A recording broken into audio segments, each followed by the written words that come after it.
Alright, we're going to do some budget balling. Unfortunately, I had some braking issues with the car. I had the interbleeder screw on the passenger side of the front V2 Brembo that I have had on the car for 3 years. Super soft aluminum in the caliper. It just stripped right out, so unfortunately there's really no hope for me to save it. I personally don't want to helicoil it, even though it is something doable.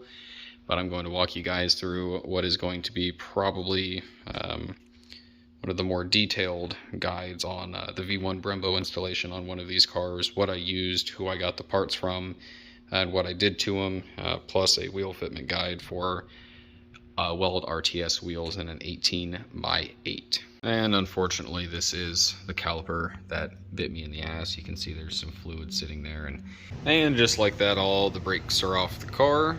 So we're gonna go ahead and take a moment to talk about things that are interchangeable with this setup and what is going to be going on the car. So for the past couple years, this has had a Cadillac CTS V2 Brembo setup. So a 6-piston front with a 14-inch rotor and a 4-piston rear with a 13.4-inch rotor. So I'm going to be retaining the rear CTS V2 brakes, but I will be moving over to a CTS V1 front brake. The nice part about that is that I will be able to retain these 14-inch rotors that are already on. These are from EBC.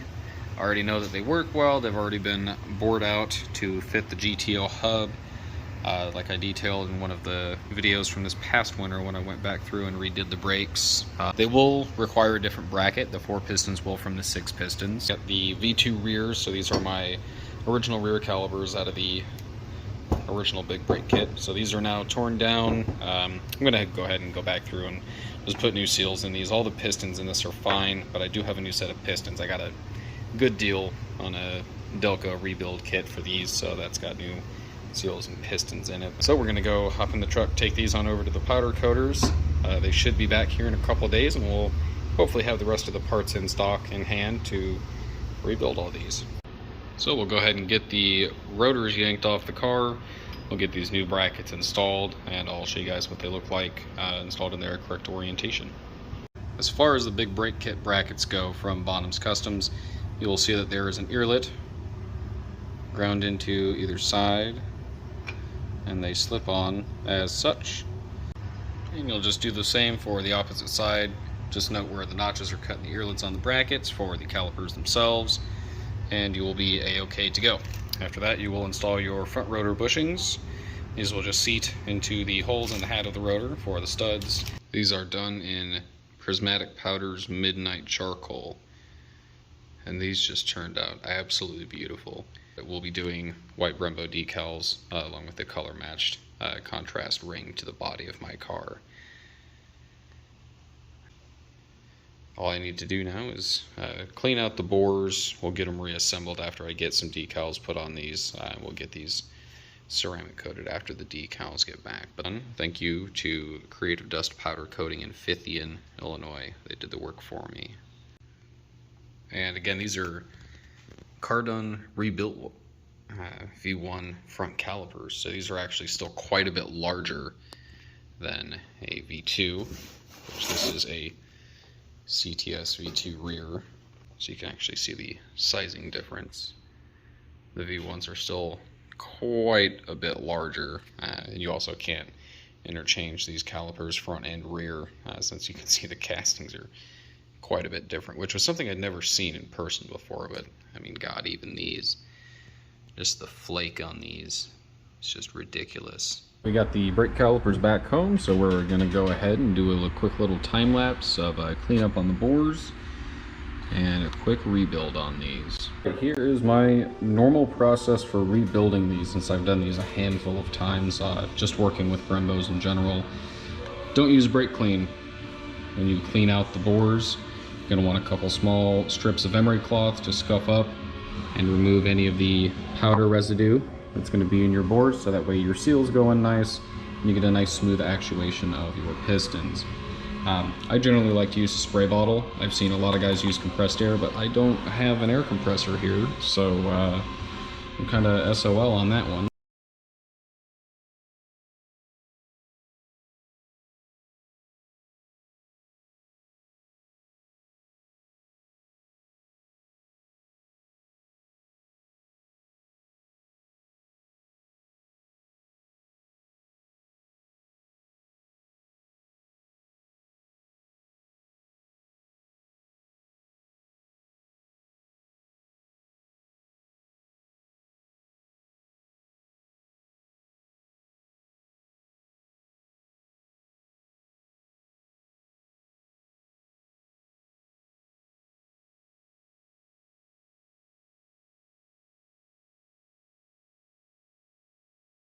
And before everything goes back to my buddies over at It's a Wrap to have decals made, this is the original slide pins and the slide hardware for the V2 rears. I figure these are actually in pretty good shape. They're just kind of gross and dirty.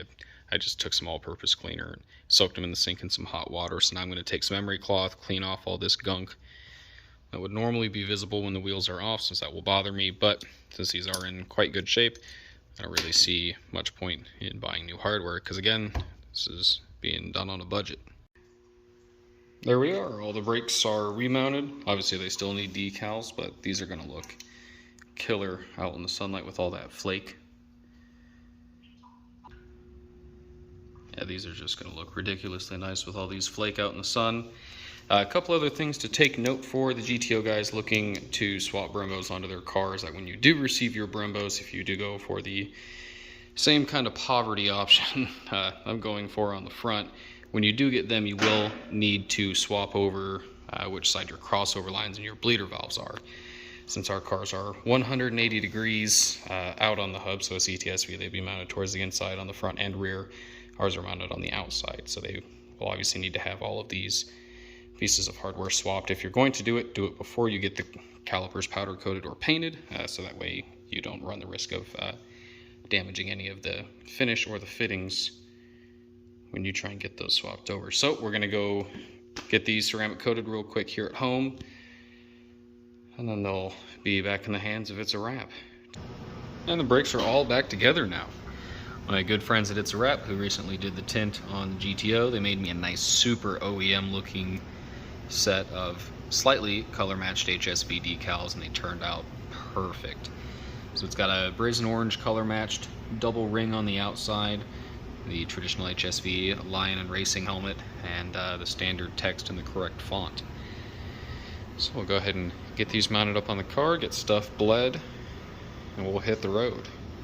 Finally starting to bleed the brakes. Figured I'd give a few words of warning and some advice to the people that are going to be doing this solo like I am. So when you use a Mighty Vac, which I just have one of their off-the-shelf steel units, not one of the Harbor Freight ones, since I've had a bad experience with those in the past. If you do see a consistent stream of bubbles coming out of your hose, that means you've got an air gap somewhere, likely past the threads. I use a little bit of the purple high temp brake grease to help remedy that situation. So that means I'm getting a nice strong column of fluid, letting all the little air bubbles out, as you can see. And my general bleeding process for these is I use a very, very small plastic syringe of this sort. I will pull fluid out of the bottle and I will feed it into each bleeder port, cap the bleeder ports off after it's somewhat-ish filled, at least preliminarily, and then I will reattach the brake line. That is the cleanest way I've found to do this. And then obviously when you are done bleeding each side with the vacuum, leave the vacuum going. I try and pull 20 inches of mercury and leave the vacuum consistent, pull the line right off, sucks all the fluid back in. So that's pretty much it. Hopefully this has helped somebody. Again, this has been pretty baller-tastic, doing pretty much everything on the cheap.